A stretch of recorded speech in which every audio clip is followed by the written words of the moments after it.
See, we live in echo chambers. We're just surrounded by the same thinking. We meet people who are just like us most of the time. And we talk about this in business all the time. If you want to be a billionaire, spend time with billionaires. If you want to be a millionaire, spend time with millionaires. If you want to be a tech startup, spend time with, that's the common rhetoric that we hear all the time. The first step is just opening yourself up to new experiences and new role models. Because most of us can't see ourselves in people, so then we try and fit ourselves into the boxes that we do see. And I mean, there's this beautiful quote that I've been saying it everywhere, and I wish I wrote it, but I didn't. So it's by a philosopher and writer named Cooley. And he said that today, I'm not what I think I am. I'm not what you think I am. I am what I think you think I am. So we live in this perception of ourselves. Hence, my identity is made by what my parents think I should be. My identity is made up by what my college or university thinks I should achieve. While you're living in that bubble and that echo chamber, getting to what you really want to do is impossible, because maybe that just doesn't fit. And I think so many people feel that way today, that they don't fit into the current education system. They don't fit with the 3 or 4 or 5 careers that you're taught exist. That process of self-excavation and actualization first requires being exposed. You can't be what you can't see. If I never saw a monk, I would never have wanted to be a monk. If I never meet a billionaire, I wouldn't want to be one, because I wouldn't know what that feels like. I don't know what it looks like. I don't know what it takes. And I think that's the biggest challenge of our society, that we're not exposed. Second step is finding that experience or role model that you're passionate about and taking it seriously. Shadow them, network with them, spend time with them, observe them, even from afar. It takes that observation, being addicted to observing that person's lifestyle. And then the third step is going yes or no. Does that work for me? Not everyone who's going to go off and become a monk is going to feel like the way I did, and that's cool. But not everyone is going to go and follow and shadow a billionaire and go, that's exactly the lifestyle I want. They may want the result, but do they want the hard work that goes with it? I've always had friends who are older than me, and I could see a lot of them in the most successful careers, successful jobs, beautiful partners, whatever it was.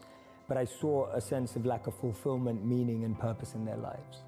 And I've always been an observer, and I would see these people who are like 5 years older than me, 7 years older than me, maybe 10 years older than me.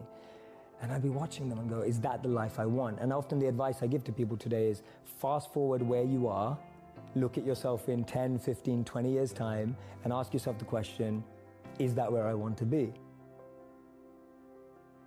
If you're in a company, look at the person who's 20 years ahead of you and ask yourself, is that where I want to be? If you're in a startup, look at where other startups have got to in similar roles and go, is that where I want to be?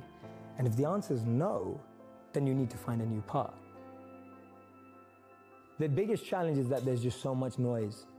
It's like, have you ever had someone in your home, maybe it's your wife or maybe it's a friend or whatever, just play a really bad song too often? You just play a song and just think, oh, turn that off. And after a while, it's been on for so long that you become immune to it. Like it's just there and it's still on. It's there in the back of your mind and you didn't manage to turn it off. So the noise that I describe in life, whether it's your parents' expectations, whether it's society's expectations, whether it's your partner's expectations, all of those are like noise in the background. And that noise drowns out your ability to understand the mind and the intelligence. That's one of the biggest trip-ups. So how do I find my passion? My simple model, which is the Dharma model. Dharma means eternal duty in the Vedic tradition. It's very similar to what Ikigai is being spoken about today, which is the Japanese version of reason for being. Why do we live? Where is meaning coming from? And it talks about an intersect of 4 areas. What am I good at? What do I love? What does the world need? And how do I get paid for it? To me, those 4 help you unlock your passion. When you find the intersect across all of those 4, you're making your passion your purpose. You'll unlock your passion, you'll find your purpose. This is path 1. There's 2 paths. Path 1, I find my skill set and I engage it to help other people and become better at it. So I'm becoming better at what I'm good at, and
people because I'm aware of what I'm quite good at. And I know what knowledge I have, what skills I have. I have some self-awareness.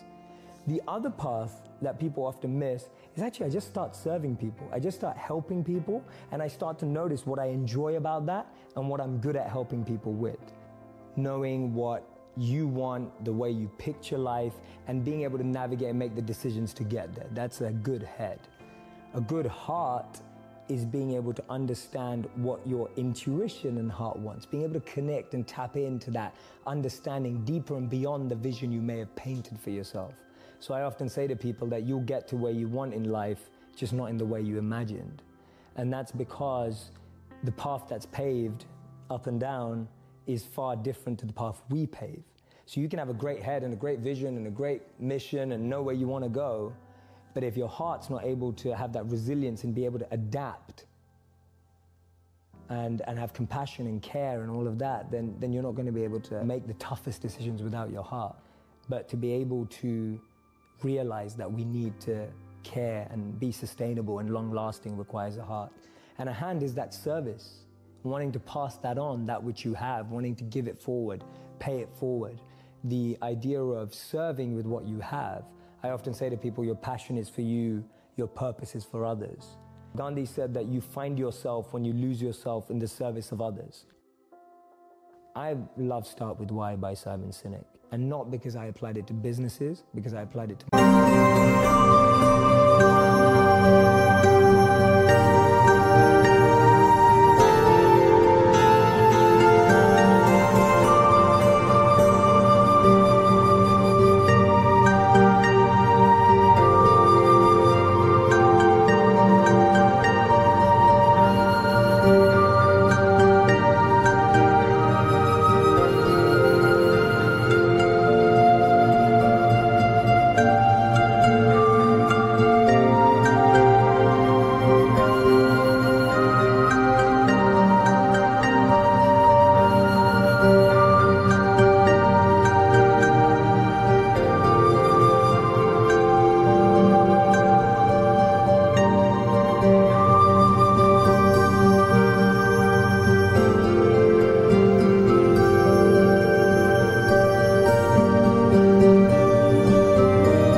And even today, I'm constantly refining my why. That's all I do every day. My deepest morning routine and practice is to refine why I do what I do. It's so easy for me to now do it for money. It's so easy for me to now do it for followers. It's so easy for me to now do it for fame.